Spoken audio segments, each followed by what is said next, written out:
Coach team ko nanghihinayang dahil hindi napasama sa lineup ng Gilas Pilipinas etong si Renz Abando.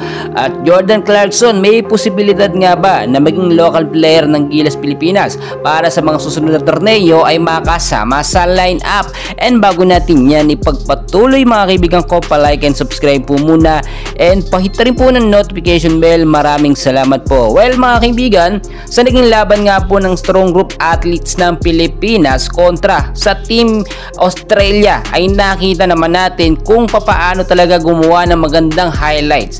At ang ganda ng performance ni Renz Abando. Nakita nyo naman, pure-blooded itong si Renz Abando mga kaibigan.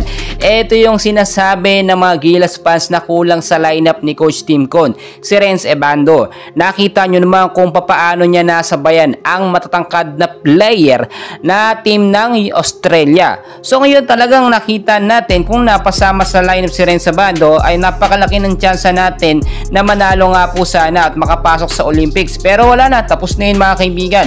So ang mangyayari dito, dahil nga po nakita ni Coach Tim Con ang performance at abilidad na magagawa ni Renz Abando kahit kakagaling lamang niya sa injury, no, ay sigurado 100% na makakasama na po siya sa susunod na lineup po ng Gilas Pilipinas. Sigurado po yan mga kaibigan, ayon na rin po yan sa ating pinagkakatiwalaang source.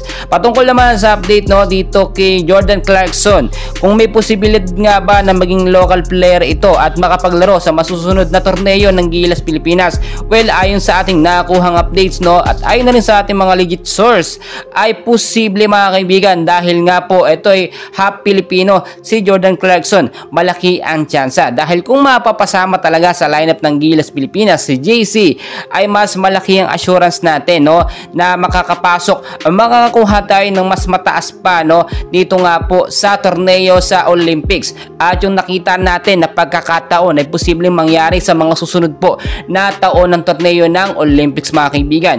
And para sa akin, mas mabilis din makakapag-adjust etong si Renz Abando kung makakasama din si Jordan Clarkson, no. Isama pa natin si AJ Edo, si Kai Soto na walang injury mga kaibigan. Goods na po ang Gilas Pilipinas. Kaya naman may nagsasabi sobrang lakas daw ngayon ng SGA o Strong Group Athletes po ng Pilipinas. Well, aminado naman tayo na talagang malakas ang SGA kung ikukumpara sa Gilas Pilipinas. Baka paglaruan lang ang Gilas Pilipinas natin mga kaibigan.